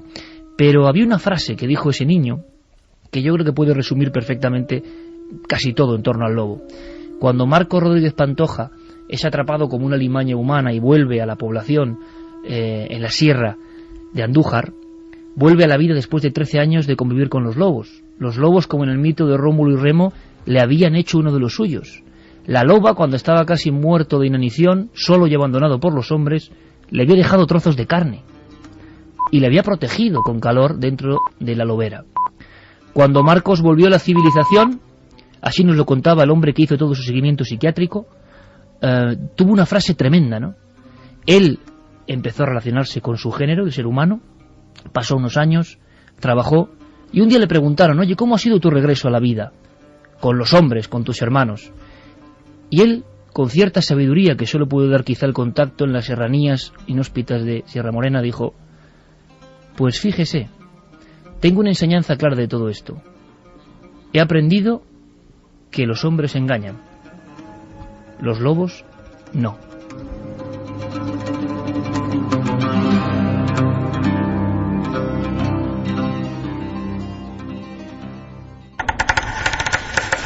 Milenio 3. Detrás del misterio. En busca de una respuesta. Cadena SER. Monte Arabí, Nacho. ¿Qué tal, Iker? Desde luego un lugar... ahora cuando te escuchaba en los últimos minutos hablando de esas rutas mágicas que realizan los lobos, de esa intrahistoria que ha quedado marcada, bueno, de una manera no solamente mágica, sino también energética, de esos lugares telúricos con los que cuenta muchísimos de ellos la península ibérica. Yo creo que el Monte Arabí, al norte de Murcia, lindando prácticamente con la provincia de Albacete, es uno de esos lugares insólitos, mágicos, que ha permanecido con estas características desde hace miles de años, ¿no? Las pinturas rupestres que ahí se conservan, las más antiguas son de hace unos 12.000 años, dicen los arqueólogos, y es curioso que al contrario de otros, me comentaban estos días, ¿no? Liborio, el arqueólogo de Yecla que está ahí trabajando, me decía que al contrario de otros lugares de la cornisa, bueno, de la franja levantina, con pinturas rupestres similares, en donde podemos ver estos dibujos en lugares inaccesibles, aquí en el Monte Arabí, en Yecla, están muy cercanos, es decir, están en las faldas del monte, ¿no? Lo que posiblemente lo convierte en un lugar, en un santuario, en un punto de encuentro sagrado al que durante miles y miles de años ahí, pues, los habitantes de ese lugar pues iban allí a realizar sus rituales, a tener sus encuentros, etcétera, ¿no? Yo creo que el Monte Arabí es uno de esos espacios. Hoy es un parque natural, también recuerda ayer las fotografías espectaculares que te mandaba de algunos de esos muflones que se cruzaron con nosotros en el camino y las águilas. Y las águilas, precisamente, y te decía un poco que fue una experiencia en estos días que a ti seguramente te hubiera encantado por ser un poco ese reflejo de trabajos antiguos que hiciera el gran maestro de todos nosotros, Félix Rodríguez de la Fuente, ¿no? Yo creo que es uno de esos lugares que tenemos que ir a visitar, no solamente desde el punto de vista natural, sino también porque tiene un trasfondo mágico, misterioso, con un montón de leyendas, seguramente marcadas por ser, como digo, un lugar que hoy para nosotros ha perdido, no voy a decir esa energía, ¿no? Pero muchos de nosotros no somos capaces de percibirla todavía, ¿no? Pinturas rupestres y de repente aparición de luces, que es otro gran clásico. Hacía tiempo que, hombre, hay un censo, ¿verdad, Javier? Casi de luces populares, pero esta no la conocíamos. Y hay un detalle, bueno, esencial y que ahora vamos a comentar, que es el lugar que está prácticamente a las faldas de este monte o muy cerca, que es uno de los más tenebrosos, y que se entienda la palabra, para mí por lo menos, amante de la arqueología como Nacho, por el tipo de figuras que salieron de la tierra en aquel lugar cuyo nombre ya evoca muchas cosas, Cerro de los Santos. Hemos recogido, ha recogido Nacho, testimonios como el de Pedro Ortiz, de apariciones de puras luces populares en diferentes ocasiones, porque él tiene un oficio que le permite estar rondando por toda esa zona, ¿no? Prácticamente. Sí, él trabaja, bueno, ahora ya no, pero él ha trabajado durante muchos años en protección civil, y lo que le ha permitido estar en contacto con la naturaleza, estar en contacto con esa esencia mágica divina, me atrevería a decir, que ha caracterizado al Monte Arabí y a todos esos alrededores, entre ellos también el magnífico Cerro de los Santos, que hoy, por desgracia, ya no es lo que debió de ser hace un poquito más de 2000 años, para ser uno de los núcleos principales de culto de la cultura de los antiguos y míticos iberos, ¿no? Vamos a escuchar a Pedro, porque él, en una de esas noches de vigilancia, vamos a decirlo así, se encuentra con algo que os va a sonar, vamos, totalmente, porque es la misma historia que se repite, pero qué curioso, ¿verdad, compañeros?, en lugares arqueológicos. Casi a veces partiendo de las mismísimas ruinas, diferentes descripciones de luces en el Monte Arabí en las últimas fechas. Pasando unos minutos, 8, 10, 15 minutos, esa luz inerte, esa bola tan preciosa que destellaba una luz muy bonita, blanca, luminosa, se hizo un movimiento, pero yo diría fracciones de segundo. Nosotros viéndola perfectamente, de momento vino hacia nosotros, pero segundos, se paró segundos y volvió a retornar al punto de antes, a ese punto inerte que estaba. 2:36, si conocéis el Monte Arabí y habéis sido testigos de fenómenos, nos podéis aportar cosas, desde luego estamos abiertos. Nacho, tenemos la descripción arquetípica, que como veremos no solo ha visto él, sino muchas más personas, de luz, no en el cielo, sino a baja altura, evolucionando, persiguiendo a vehículos, a coches, haciendo evoluciones y siempre por la misma zona. Sí, es una zona, como digo, mágica. Pedro es testigo de la presencia de estas luces desde hace ya, me contaba, los primeros avistamientos que él tuvo, pues hace prácticamente 2 décadas, y luego hace poquitos meses también, junto con otros compañeros de Protección Civil, también pudieron verlas, ¿no? Y siempre son esas esferas, pequeñas esferas, de vivos colores, muchas de ellas, ¿no? Es un efecto realmente impresionante sobre todo escuchándole a él, como lo contaba con esa emoción, porque me imagino que al igual que debió de ser para aquellos hombres prehistóricos que hace prácticamente 10.000 años han habitado este lugar, pues es la presencia de esas figuras, la presencia de esas luces. Hay también otros testimonios ya quizás un poco más imbuidos en la leyenda local, que habla de luces blanquecinas, algunas de ellas con forma femenina, deambulando por los lugares, ¿no?, que caracterizan a uno de estos emplazamientos, ¿no?, el Monte Arabí. Otro detalle, a ver, Javier, si tú como ufólogo distingues cosas que son casi arquetípicas también. Saliendo de las puras ruinas del Cerro de los Santos, que ahora contaremos qué es, porque Nacho puedo decir que se lo ha pateado y ha investigado más de una vez, apariciones de cosas, me recuerda lo del Pardal, en la misma provincia de Albacete, que surgen de entre las ruinas, hacen un recorrido y vuelven a un lugar donde hubo culto, donde hubo ritos de los que ya no sabemos nada, donde hubo figuras que hoy se pueden ver en el Museo Arqueológico Nacional y algunas incluso falsificaciones en su época con gran polémica. Cerro de los Santos. Eso es lo que tenéis que buscar si estáis delante del ordenador, para que contempléis en tiempo real la extraña expresión de estas figuras y entendáis que quizá hay un sentido de por qué aparecen las luces allí, con ciertos movimientos erráticos y como si fueran un fantasma de luz, yendo y volviendo. Escuchamos de nuevo a Pedro Ortiz. A la altura del Cerro de los Santos, a mi margen izquierdo, pues vi esa misma esfera, digámoslo así, 50 centímetros, pero muy cerquita de nosotros. Y en este caso iba dando unos saltos de unos 100 metros aproximadamente, se paraba, caía a tierra, saltaba haciendo una onda, caía otra vez a tierra, y la gran sorpresa fue que se desvió hacia el eje de la carretera, una recta que hay impresionante en esa zona, se veía en el centro del eje de la carretera. Para el vehículo, cuando no dábamos crédito, y vámonos, no había otra salida, caminos no había que cogerlos, y mantuvimos el vehículo quieto cuando esa esfera menor, de unos 50 centímetros, 60, 70, hizo un movimiento rápido hacia nosotros y giró hacia el margen del cerro donde había retornado anteriormente. Cerro de los Santos, descripción perfecta de un testigo, 602 metros de altura, junto al Monte Arabí y en las inmediaciones del lugar sagrado, como antes hemos hablado, va y vuelve la luz. No es la primera vez ni será la última. Hay un largo censo de lugares asociados precisamente a la aparición de ese tipo de luces, y unas pocas de ellas desde luego han trascendido el localismo y se han convertido en luces de referencia, luces populares las conocemos nosotros. Quizá las más significativas son las que se dejan ver todavía a fecha de hoy en las inmediaciones y sobre la montaña de Montserrat, ese macizo a 50 kilómetros de Barcelona, que tiene una altura máxima de unos 1.200 metros más o menos en el pico de San Jerónimo, y que bueno, pues desde la más remota antigüedad está asociado a ese tipo de apariciones. El hallazgo de la Moreneta, de la Virgen Negra, se produjo precisamente porque una serie de luces indicaron el lugar a los pastores donde tuvieron que buscar la figura de esa Virgen sedente con el niño.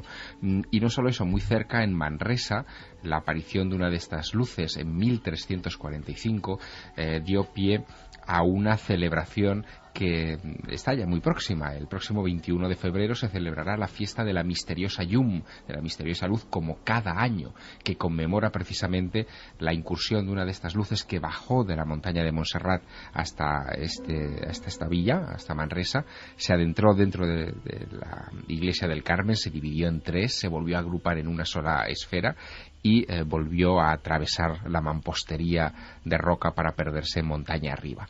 Y no es el único lugar, hay más. ¿Habrá alguna conexión con la arqueología en todo esto? Yo no sé si hay estudios, como Emilio Carreño nos hablaba, el director de la Red Sísmica Nacional, nos hablaba sin tapujos de una conexión entre luces y terremotos, y nos habló, ¿verdad?, que yo creo que esto fue tremendo, un científico de su talla. ¿Os acordáis de cómo desde incluso el terremoto de Lisboa había correlación de visiones de luces? Es que los santuarios arqueológicos, y yo no sé si tendrá que ver para algunos con fuegos fatuos o con qué, y la presencia de luces es una constante total. Y en ocasiones en este monte, el Monte Arabí, los testigos no han sido una persona, 2 personas. Ahora vamos a escuchar uno con 10 personas, y de ámbitos como la protección civil. O sea, mucha gente viendo lo mismo, y a veces con otras formas bien curiosas, como objetos de los que cuelgan otros y casi tocan tierra, cosa que yo no he escuchado muchas veces, Nacho. Es curioso porque ya cuando veamos el reportaje en Cuarto Milenio, dentro de unas semanas, Liborio Ruiz, el arqueólogo principal de estas investigaciones, que es de Yecla, en Murcia, como digo, él me hablaba de un sentimiento bastante singular. Es la arqueología de los sentidos. Él es bastante escéptico en todo este tipo de cosas, ¿no? Bastante escéptico. Sin embargo, él habla de esta arqueología de los sentidos, arqueología de los sentimientos, en el terreno de lo que él no sabe explicar, no tiene una explicación racional, lógica, pero que entiende que hay algo, hay una magia, hay un sentimiento, hay algo que se escapa un poco de nuestras manos, de nuestro raciocinio, y que hace que un lugar, en este caso el Monte Arabí, haya sido habitado por personas, por seres humanos desde hace miles de años, y que haya sido identificado con un lugar sagrado, un lugar mágico hasta la actualidad. Claro, lo que hablábamos, ¿por qué eligieron ese monte? O sea, ¿por qué ahí excavaron la ermita rupestre en un caso? ¿Por qué exactamente ahí? ¿Y por qué las pinturas rupestres o petróglifos se superponen unos a otros y no utilizan otras extensiones, sino que tiene que ser un lugar? O sea, como si supieran algo que nosotros no sabemos, y tiene que ser ahí. Escuchad, tú especialmente, Javier, esta descripción delante de 10 testigos, gente de la protección civil, que están observando algo que ya no es que sea una luminaria así como difusa, sino que más bien parece un aparato en plena noche, y que, en fin, escuchad para ver si habéis catalogado alguna vez algo parecido. A mí me sorprende. ¿Cuál fue nuestra sorpresa? Porque estábamos más de 10 personas. Era verano. De detrás de las moratillas salió un objeto grandísimo a una altura 8-10 kilómetros de altitud sobre el horizonte del Cerro de las Moratillas, multicolor. Soltó algo, yo le digo una cuerda, digámoslo, un cable, lo que fuese, multicolor hacia abajo, pero llevaba esa misma que estábamos viendo del principio, en pequeñita, lo llevaba debajo, cogido. Lo dejó caer muy lentamente, porque estuvo más de 5 a 7 o 10 minutos inerte. Podíamos verlo perfectamente, pero perfecto, recrearnos. Lo dejó caer, y claro, cuando ya pasó el horizonte, digamos, de las moratillas, ya perdemos la visión de este objeto que estaba dejando caer a la tierra. ¿Qué era? No lo sé, sinceramente. Y retornó, y en el momento que eso quedó dentro de esa esfera grandísima, esa estrella o esa lo que fuese, no lo sé, quedó dentro, cruzó el firmamento, en visto no visto. En visto no visto. Yo no sé si habéis escuchado alguna vez un croquis de este tipo. Yo creo que en la provincia de Huelva, un objeto redondo con una especie de nexo y luego otro, pero no sé. Bueno, yo creo que quizá aquí no estamos hablando de las luces populares que mencionábamos por la descripción de este amigo. Parece que se trata de una luz que está más alejada, es más lejana. Las luces populares suelen estar más pegadas a tierra, ¿no? Exacto, más pegadas a tierra. De hecho, una de las hipótesis que se ha barajado durante muchos años, pero que es contradictoria con lo que sabemos de la información geológica, es que algunos de estos fenómenos luminosos se provocan por piezoelectricidad, es decir, es la fricción de dos capas de roca que durante un movimiento sísmico hacen que el gas que se emana desde el subsuelo en ocasiones pueda prender y pueda provocar ese tipo de fenómenos. ¿Cuál es el problema? ¿Cuál es la anomalía aquí? Y es que, por ejemplo, este testigo está hablando de una observación que dura de 5 a 7 minutos. Ninguno de esos fenómenos piezoeléctricos puede durar tanto. El gas se consume muy rápidamente y tampoco es capaz de hacer unas maniobras demasiado complejas, ni de enganchar otra esfera, por ejemplo, como nos decía, y arrastrarla o parecer que la deja caer. Nada de eso se corresponde con este tipo de fenómenos de luces populares. Habría que hablar, por tanto, bueno, de esa palabra que nos gusta, ¿no? Y que algunos han sustantivado. Yo me resisto a hacerlo. El diccionario de la Real Academia ha sustantivado, creo que por desgracia, porque la ha definido mal, y es la de objeto volador no identificado, ¿no? La RAE lo define como nave extraterrestre. No lo es un objeto volador no identificado. Se habla también, Nacho, de apariciones de figuras, también otro clásico, de figuras blanquecinas, de figuras con aspecto de mujer, desprendiendo cierta luz. Y acudiste incluso a historiadores y a personas, porque el Monte Arabí tiene una visión multidisciplinar. Hay personas que se han juntado para ver las extrañas pinturas rupestres, para ver los restos arqueológicos, para ver la presencia de culto sagrado.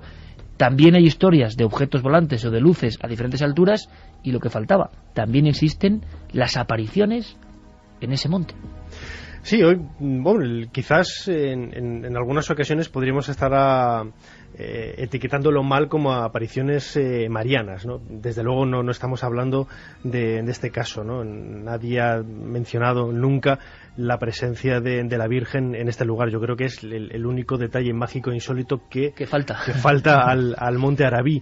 Pero sí que es cierto que estas luces insólitas han sido identificadas, han sido marcadas pues con ese toque femenino, ¿no? Con ese toque femenino que da todo aquello relacionado con el mundo de la magia, con el mundo de lo insólito, sobre todo cuando hablamos de una esencia demasiado quizás sofisticada o demasiado elegante, ¿no? Como son muchas de estas luces pequeñas, porque por ejemplo Pedro Ortiz, lejos de identificar las luminarias con ovnis, él hablaba de un espectáculo insólito. Recuerdo que delante de la cámara se estremecía, aunque hubieran pasado casi dos décadas, ¿no? Se frotaba los brazos diciendo, pues bueno, manifestando un poco esa emoción de la que había sido testigo y de la que todavía era, recordando la presencia de estas luces. Nacho encontró a otros historiadores y otros expertos y a otros estudiosos del monte, como José Pucheforte, y nos contaban esto, la voz del pueblo, de la investigación, de lo que está pasando en su entorno, y que yo creo que tiene que ser conocido. Nuestro agradecimiento, por supuesto, al gran amigo Joaquín Avenza, que fue el primero en darnos la pista y en decirnos, oye Iker, que hay un sitio que tiene arqueología, que uno de los grandes santuarios de la antigüedad, del Cerro de los Santos y más enigmático, está a su vera, que hay ovnis, que hay apariciones. Digo, bueno, esto hay que contarlo. Hubo un hombre que vivía aquí en la calle San Ramón, a finales del siglo XIX, que en cierta ocasión estaba en el Arabí y vio allí al atardecer, vio como una figura femenina luminosa que se le iba acercando, y el hombre pues se quedó allí parado, bueno, el hombre asustado completamente, y que al poco tiempo desapareció. Hay gente también que ha visto ovnis, que ha visto señales. El Cerro del Arabí es un lugar telúrico, es un lugar de atracción magnética, pero una atracción magnética buena, que el que está allí se siente bien, ¿no?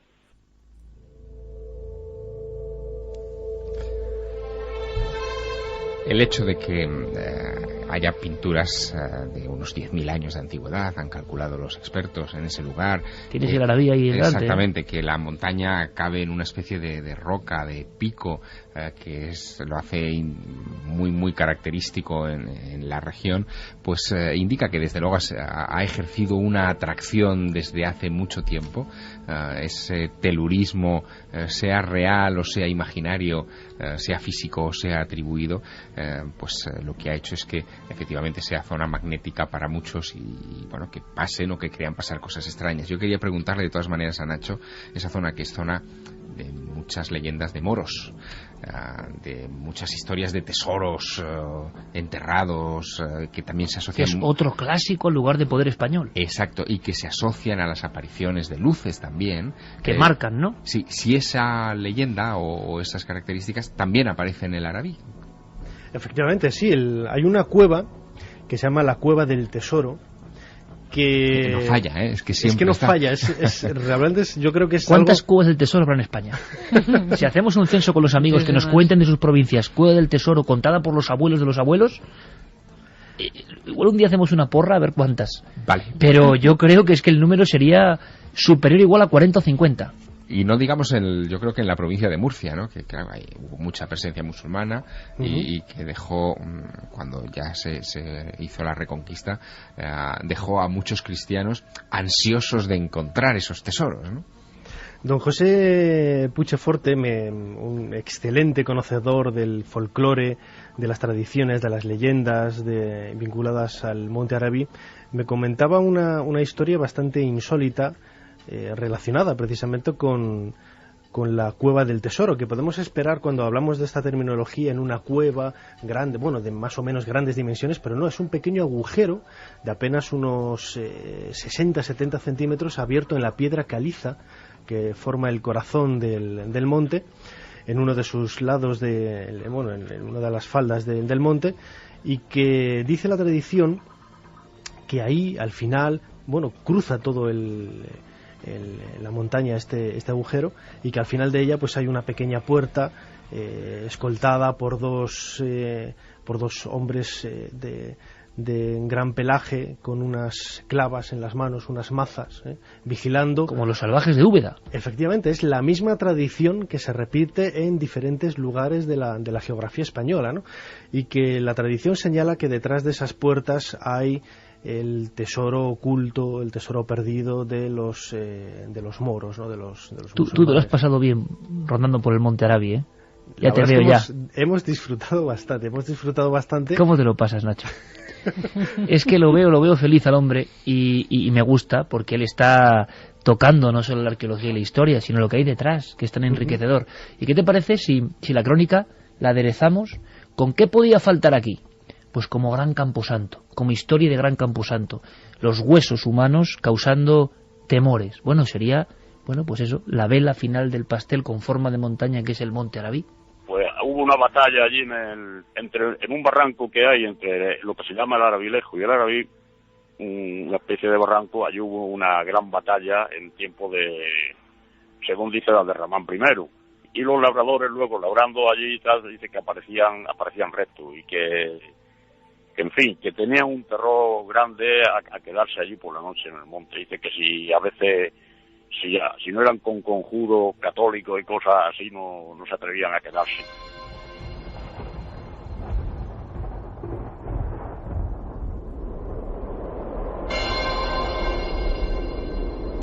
Conjuros, huesos, presencias. Por cierto, las pinturas rupestres, ¿hay alguna que te llamas especialmente la atención?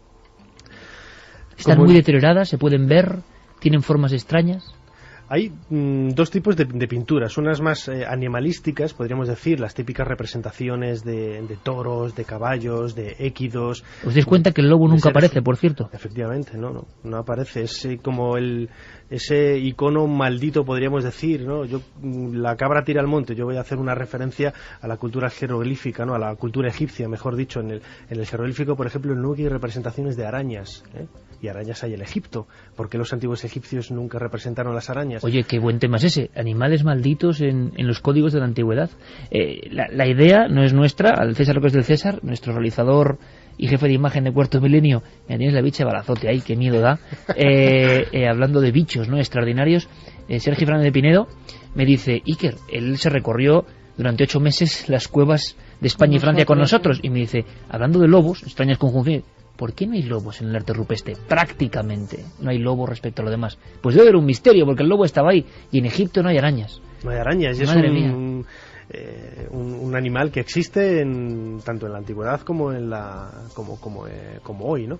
Y es curioso que hay algunos animales que, a pesar del miedo que manifiestan, o que por lo menos representa el ser humano con respecto a ellos, pues parece que, como una serie de conjuros, de elementos mágicos, se evita, ¿no? Se evita su presencia en las pinturas. Hay que hablar de eso, Nacho. En el Monte Arabi, por lo tanto, hay de todo. Merece la pena la visita, un entorno natural, unas huellas del arte rupestre del hombre antiguo y misterios con testimonios.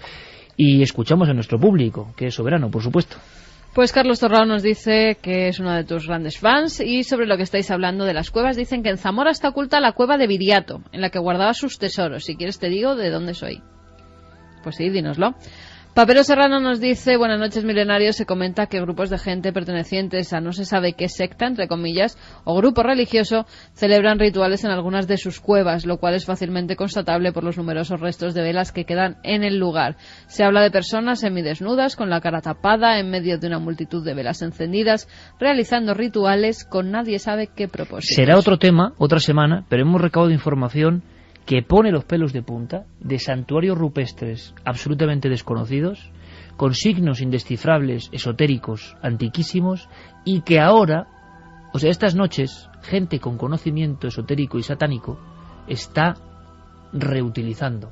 Que en el siglo XXI se esté reutilizando estos lugares de dificilísimo acceso, complicadísima llegada, con signos y conocimiento.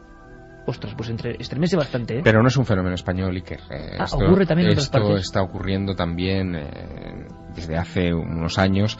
En el Reino Unido especialmente hay una especie de revival, probablemente céltico o neocéltico, vamos a llamar así. Pagano. Pagano, sí, pagano, evidentemente, que está acudiendo a estos santuarios prehistóricos y los está como activando. Está ocurriendo en Francia, está ocurriendo en las alineaciones de megalitos de Karnak, por ejemplo, y en otros lugares. Es decir, que no es un fenómeno español, es un fenómeno, yo diría que neomegalítico, por utilizar un término, ¿no? Y habrá que seguirle la pista, desde luego que sí. Y tanto. Nos dicen también que el Monte Arabi es muy rico en yacimientos y restos arqueológicos de todo tipo. También existen muchas leyendas y mitos sobre este bello y enigmático monte. Nos lo comentaba Nicolás. También hay personas que nada más poner un pie en alguno de sus lugares, al bajar del coche, han sentido un fuerte mareo, indisposiciones, que le han obligado a abandonar el lugar de forma inmediata. Se refiere al Monte Arabi. Sí. O sea, gente que ha recibido un shock pero negativo. Sí, lugares de poder, ¿no? Hay, desde los dos puntos de vista, o sea, hay contradicciones. Por ejemplo, Joaquín Abenza nos manifestaba su recargamiento, podríamos decir, ¿no? de energía positiva, y hay otros que en el momento de estar ahí pues no aguantan y se tienen que ir. Pues como casi todos los lugares sagrados potentes, Nacho.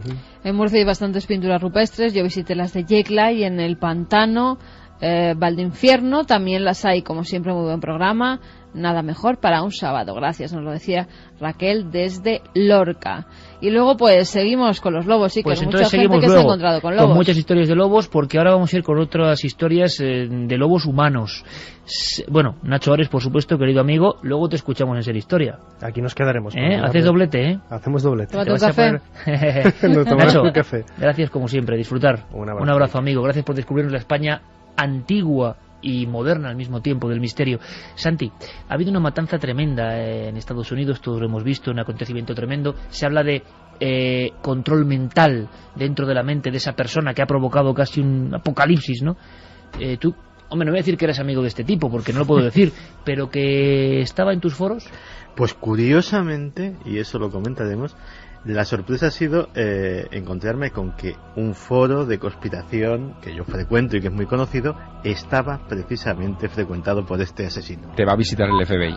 Bueno, eso y mucho más, todo lo que ha pasado con la Royal Society y sus declaraciones. Ahora las noticias.